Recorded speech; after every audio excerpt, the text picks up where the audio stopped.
Hello everyone, welcome back to my class. This is Mejabin Fatima, a teacher at Ehlebeth High School and Junior College. Till now we have studied till 7th chapter in our social studies of 6th standard, and today we are going to see the 8th chapter, that is trade in agricultural produce. This chapter consists of two parts, that is part A and part B, and today we are going to see part A. Now let's proceed with our lesson. Every day all of us consume rice, millet, pulses, vegetables, fruits, milk, sugar, tea, coffee, etc. Most of them are mainly produced by farmers in villages and they reach us in different ways. Can you make a list of all the food items we consume as a day-to-day basis by filling the following table? So every day we will consume different types of foods, right? So do you think from where we will get these foods? Only the farmers. Most of them are mainly produced by farmers in villages and they reach us from different ways. So farmers are the producers of the food which we are consuming today in our daily life. So he is asking you to try to make a list from where you will get the food grains and what are the items and what is the method of production. So all the peoples, they will get agricultural produce from street vendors, that is santhas, and from small shops. And in recent times farmers, they are selling their fruits and vegetables in Raitu Bazaar. And in this chapter we are going to see how these farmers are selling their fruits and vegetables. Selling vegetables on streets. Gauri is a small vegetable vendor residing in Sripuram village. She buys seasonal vegetables from the wholesale vegetable market in a nearby town and sells them on streets carrying the vegetables in a basket on her head. She goes from door to door and asks people whether they need any vegetables. In the village, 2 to 3 other women also sell vegetables in this way. So Gauri is a woman who used to sell the vegetables by keeping the basket of vegetables on her head, and she will move from door to door to sell her vegetables, and she will buy the seasonal vegetables from the wholesale vegetable market which is in town, and then she will carry those vegetables on her head and she used to sell them on street. And there are other 2 to 3 women also who used to sell the vegetables in this way. Every day Gauri starts from her village at about 4 am. She goes to the town to buy vegetables from the wholesale market. She goes and comes back by bus and spends ₹25 on transport every day. She generally keeps all the vegetables in her house and takes out one basket and load at a time. So once she will finish all the basket and the vegetables are sold, she will go back to the home and she will refill the basket and resume her selling. Again she will come back to sell her vegetables, and in between when she will go to the house to refill her basket, she will do household work also, and she also cooks and she will feed her children and she attends other kind of household works. And on some days when she will be too tired and sick, as this is very tough job for her, she will go back to her home and she will take some rest. What price does she charge from her customers? For example, if she buys 10 kilograms of tomato for ₹100, she sells it at ₹15 per kilo. But she can't sell all the tomatoes at ₹15 per kilo. If the tomatoes are overripe, she has to sell them at ₹10 and even at ₹5 per kilo to avoid spoilage. In the morning, she sold the tomatoes at ₹15 a kilo, and by the evening we found her selling them at ₹8 to 9 per kilo. On the whole, she earns only ₹100 to 150 in a day, which is not sufficient to meet her family needs. So what is the price does she charging to her customers, right? So for example, she will buy the 10 kilograms of tomatoes at ₹100 and then she will sell those tomatoes by 15 rupees per kilo, and when the tomatoes are going to spoil, in this condition she will sell those tomatoes in a cheaper rate. And sometimes she will sell her tomatoes at ₹5 per kilo also. According to the spoilage of tomatoes, she used to sell those tomatoes, and on the whole she will earn 100 to 150 rupees per day, and this earning will not be sufficient for her family needs. Gauri keeps some of her income for the next day's purchase. Otherwise, she would to borrow from a money lender or a self-help group or a wholesale merchant. They never refuse to lend money to her but are very strict in the terms and conditions. If she borrows rupees 500 from a money lender, he give her only rupees 450 and she has to pay back rupees 500 on the next day. So Gauri, she will keep some of her income for the next day purchase. The next day she will purchase the vegetables and she will again sell them in the market. And otherwise, if she is unable to keep the income, she has to borrow some money from the money lender. And the money lender, he will never refuse to lend money to her, but he is very strict on his terms and conditions. If Gauri asks him for rupees 500, he will give her 450 and in return he will take 500 from her and she has to give back that money in the next day itself. She will have a serious problem if she is not able to sell the vegetables on the same day, as they go bad fast and fetch very little money. Gauri is just one of the thousands of vegetable vendors in Telangana. In towns, many vendors have a permanent place, hired either from a municipality or from private shop owners. Some also sell vegetables on the pavements, paying a small amount to the panchayat or the municipality. Vendors like Gauri lead a very difficult life and are chronically in debt.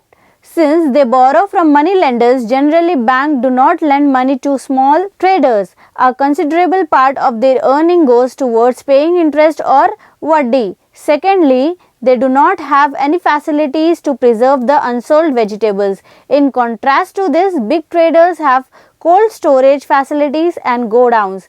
They can also borrow money from banks at low rates of interest. Thus, they earn more and become richer, whereas the small traders become poorer. Let's see what is weekly market, that is Santha. Do you know about markets held once in a week in different localities of a town or in different small towns?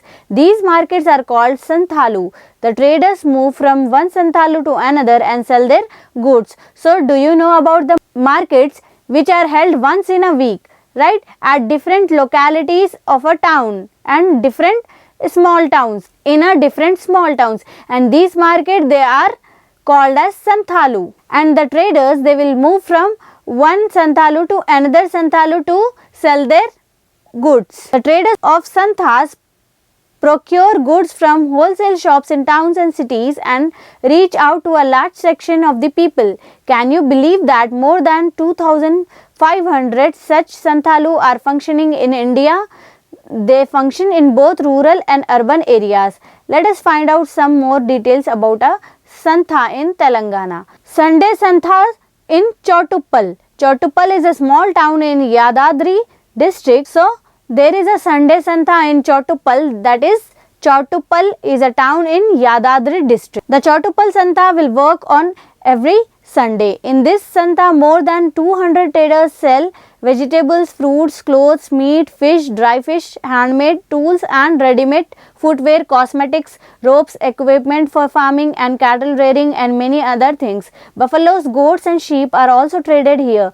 People from more than 40 surrounding villages come to buy goods in a Chotuppal Santha. In this Chotuppal Santha will be held in Chotuppal on every Sunday, and in this Santha there are more than 200 traders and they will sell their vegetables, fruits and different kinds of products, and even they will sell the equipment for farming and cattle rearing and many other things. And buffaloes and goats and sheep, they all are also traded over here, and people from more than different surrounding village, that is nearly 40 surrounding village people, they will come and they will buy these goods and products. In Chotuppal Santha, separate place is allotted for trading cattle, grocery items and non-edible items. For example, in a place meant for vegetables, every trader has a fixed space. For trading cattle, sheds with facilities to keep the cattle are also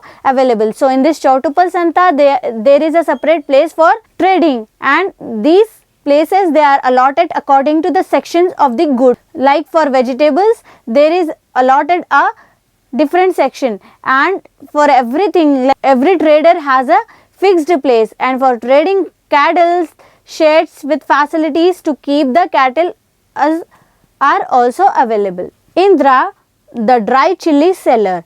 Indra, aged 36, has been selling dry chilies in Santhas for many years. She belongs to Katangur village. So Indra is another woman and her age is 36 and she has been selling dry chilies in Santhas for many years. She belongs to Katangur village, which is about 50 kilometers from Chowtuppal. She studied up to 10th class. She has a daughter and a son studying in the government school. She learned this business from her father. Her husband also does the same business. In a week, she travels to 4 weekly markets and to 3 large villages to sell dry chilies. This is her weekly itinerary. So, this Indra, she lives in Kuttanpur village, which is about 50 kilometers from Chowtuppal, and she has studied till 10th standard and she has one daughter and one son, and they both are studying in a government school, and she learned this business from her father, and her husband will also do the same business, and in a week she will travel to 4 weekly markets and to 3 large villages to sell her dry chilies. Indra gets up early every day and after completing all her domestic chores starts for the day Santhas village with the chili bags. Indra along with other women gets into a lorry to transport the chili bags to the Santha. She procures the dry chili from a wholesaler, and Indra along with other women, they will get up into a lorry to transport the chili bags to the Santha, and she procured those chili bags from the wholesaler in Khammam over phone. The wholesalers come to her village every Saturday to collect the money. That wholesaler will be in Khammam and that wholesaler will come to her village every Saturday to collect the money. She starts selling the dry chilies around 10 am and closes at 7 pm. While selling chili, like all other traders, Indra has to squat on the floor for a long time, which is a strenuous job. For 6 days in a week, she has to travel to different places from her village. She sells chili in her village only on Sunday. She also pays the wholesaler on that day. Indra earns about rupees 200 to 300 per day. There is no guarantee that she will get good quality chilies all the time. Since she purchases chilies by ordering over the phone, she sometimes gets low quality chilies and incurs losses, and there is no guarantee that she will get good chilies all the time as she is trading over phone, and she purchases chilies by ordering over phone, and sometimes she gets the low quality of chilies, and because of that she can incur some losses. To do this business, Indra borrowed rupees 30,000 from a self-help group in her village, of which she is a member. She pays back her loan in installments at the rate of rupees 1200 per month. She feels that borrowing from the self-help group is far better than borrowing from moneylenders as they charge high rates of interest. In the self-help group, she pays only 25 paise per 100 per month. This was made possible due to the government scheme of Pavala Vaddi for low income groups. So, to do this business, Indra, she used to borrow 30,000 rupees from self-help group. In her village, she is also a member and she pays back the loan in installments at the rate of rupees 1200 per month, and she feels that borrowing from self-help group will be more better than borrowing from money lender, as these money lenders, they will charge more amount of interest, and this self-help group, it is the government scheme of Pavala Vaddi, we can say. Besides agricultural produce like chili, a large number of industrial products like clothes, ready-made goods, pots, utensils, tools, baskets, plastics, items, etc. are sold by small traders in a Santhas. All such traders pay rupees 10 each to the panchayat as a tax. So, beside agricultural produce like chili, a large number of industrial products are being sold by small traders in the Santhas, and all such traders, they will pay rupees 10 to the panchayat as a tax.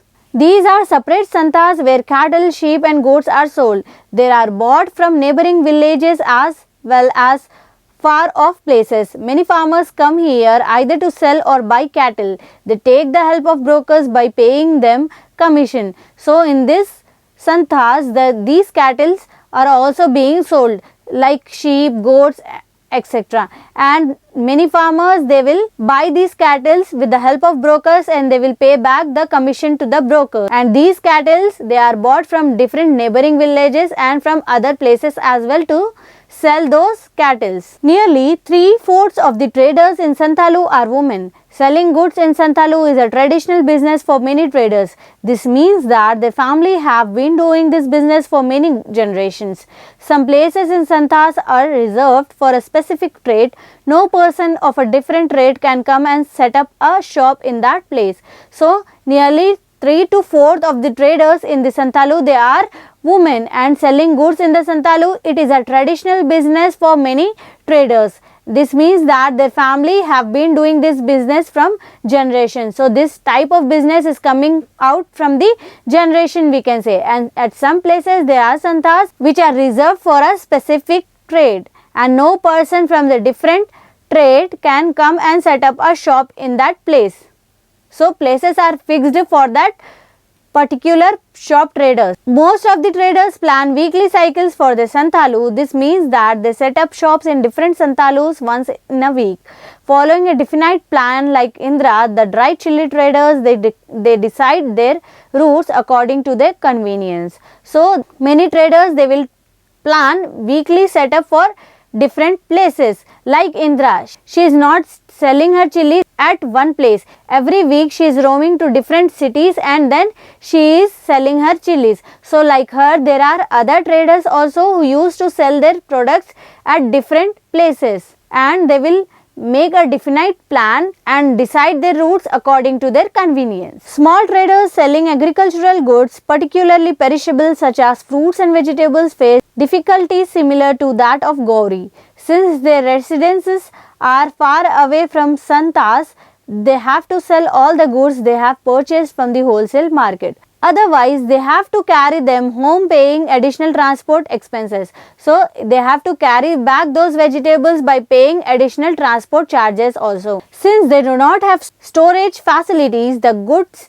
may perish and they may have to sell them at prices lower than the cost price. And even we have discussed about this, that they don't have any facility by which they can store their goods. So, they have to sell their goods even at a lower price if the goods are going to get spoiled. Besides regular traders like Indra, farmers and vegetable growers of nearby villages also come to santhas to sell their produce directly.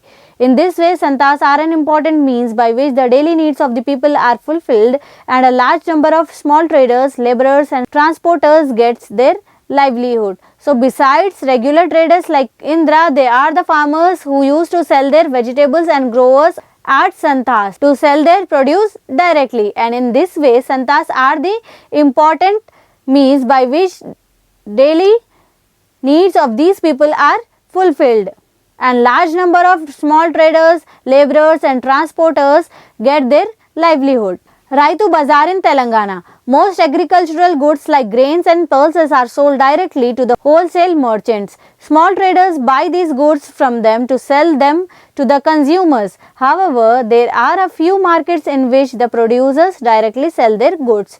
So, mostly agricultural goods like grains and pulses, they are sold directly to the wholesale merchants, and small traders they will buy these goods from them to sell them to the consumers. And Raitu Bazaar is one such market. We interviewed Rama Gopal, a farmer in a Raitu Bazaar. Excerpts from the interview are given below.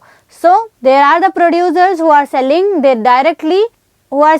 products directly to the consumers, and to that market we are calling it as Raitu Bazaar. And there is a farmer whose name is Rama Gopal. They went to him and they have interviewed him. Now let's see what he has replied to the questions.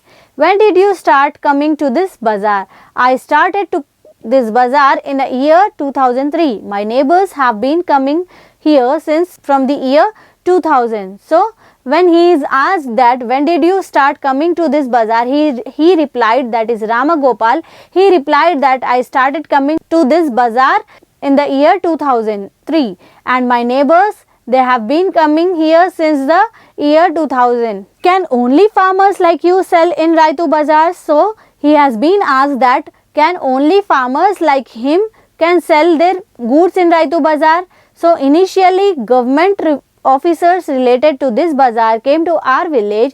We were issued a photo identity card containing our name, address, produce, grain, extent of land, etc. Only a person with a valid photo identity is allowed to enter the Raitu Bazaar to sell his or her products. So he replied to this that initially the government officers related to this bazaar, they went to his village and they issued the villagers the photo identity card, and that identity card contained their name, address, produce, grain, extent of land, etc. And only the person who are with a valid photo can sell their produce. Stalls in the bazaar are allocated to the sellers daily on a first come first serve basis, although it is meant only for farmers. I found one or two milers and women traders from self-help group putting up their own stalls. So this man Rama Gopal is again replying that stalls from the bazaar, they are allocated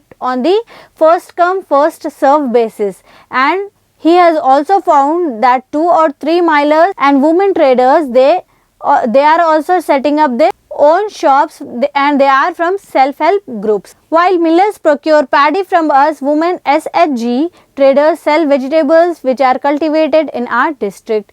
So millers, they will procure paddy from these farmers like Rama Gopal, and women from self-help group traders, they used to sell their vegetables which are cultivated in their district. Do you pay any rent to sell your produce? So this Rama Gopal has been asked that does he has to pay the money to sell his produce? No, but milers and SHG traders pay rent for their premises. So he is replying that these villagers or farmers, they don't have to pay any rent to sell their produce as they have been allotted with the identity card, but the milers and the persons who are from self-help groups, they has to pay the rent for their premises. How did you start coming to Raitu Bazaar? Earlier, I used to take my produce to a wholesale market. Since I have no control on the price, I had to sell it at the price fixed by the wholesalers. Many a times, I had to sell vegetables at throwaway prices, not even covering the expenses I incurred. So, they are asking, how did you start coming to Raitu Bazaar? Earlier, I used to take my produce to a wholesale market. Since I have no control on the prices, I had to sell it at the price fixed by the wholesalers. Many a times I had to sell vegetables at throwaway prices, not even covering the expenses I incurred. So he has been asked again that how does he started coming to Raitu Bazaar, and he has replied that earlier he used to take the produce to the wholesale market and there he was not having any control over the price, and he has to sell the price which is fixed by the wholesalers, and he has to sell the goods at the price which is fixed by the wholesalers, and many times he had to sell the vegetables at the throwaway prices and he cannot meet the expenses even which he has incurred. Raitu Bazaar is a big relief for farmers like me. I found that farmers like me come here from 10 to 15 villages, but we don't have enough space to store our vegetables. So Raitu Bazaar, it's a good option for us. He is saying that there are many other farmers from 10 to 15 villages who used to come here and who used to sell their goods here, and we don't have enough space to store the vegetables as they don't have any facility to store their vegetables. How are prices fixed for your produce? Again they are asking how the prices are fixed for his produce. The price for bazaar products is fixed daily in the morning by the officers in consultation with a committee of 3 members set up for the purpose. So the price for the bazaar products that is being fixed daily in the morning by the officers with a consultation and a committee of 3 members set up for the purpose, and the principle is that the price should be around 25% more than the wholesale price and 25% less than the retail price, and there is a condition or a principle on which these prices are being fixed, like the prices should be around 25% more than the wholesale price and 25% less than the retail price. Again, there is a question that do you think your customers are happy in the Raitu Bazaar? And he has replied, yes, they get not only fruits and vegetables but also many other essential edible items like pulses, tamarind, dry chilies and edible oils in the bazaar. They get these at reasonable prices. I grow vegetables, and when I see my customers eagerly bargaining and buying, I cannot express my happiness. I get good returns for my hard work and the customers get full value for their money. If we were literate, we could have checked on the internet the prices of goods in each bazaar and sold our goods there. So he is replying that yes, our customers, they are happy as they are getting not only fruits and vegetables but other essential items also at a edible prices or at a reasonable prices. And I will be very happy when I will see my customers' happiness while they are bargaining and while they are eagerly waiting to buy my products. And even I will get a good returns for my hard work, and the customers also get full value for their money. And even if we were literate, we could have checked it on the internet about the prices of goods in each bazaar and we will sell our goods there. And he is also replying that if we were literate, we could have checked on the internet about the prices of goods in each bazaar and we can sell our goods there. So he is also happy in selling the goods at a reasonable prices to the customers, and even customers are also happy with the prices they get the products. Now another last question to him was, do you face any problem while using this bazaar? Yes, sometimes I come late. It is difficult to get a good space to sell my vegetables. I am left with a place in a corner only. There is insufficient space for parking our vehicles, and at times it is also risky. I do find people in the guise of farmers coming to sell vegetables in the bazaar. Also, the farmers from distant places are not able to benefit from these markets. So he has been asked what are the difficulties or problems which he is facing by coming in this bazaar. So he has replied that yes, he is facing a lots of difficulties also, as first come first serve option is there.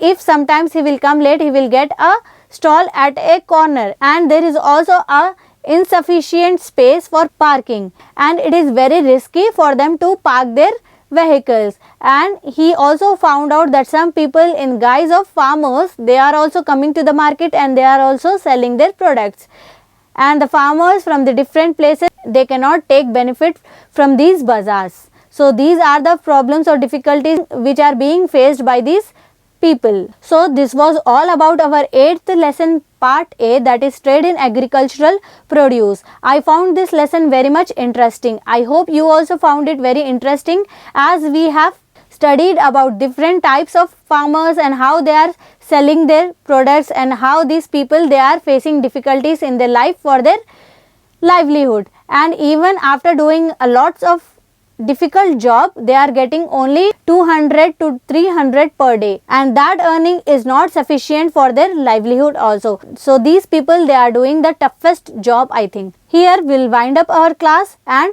this was all about part 1, and in our next class we are going to see the part B of 8th chapter, that is trade in agricultural produce. Thank you.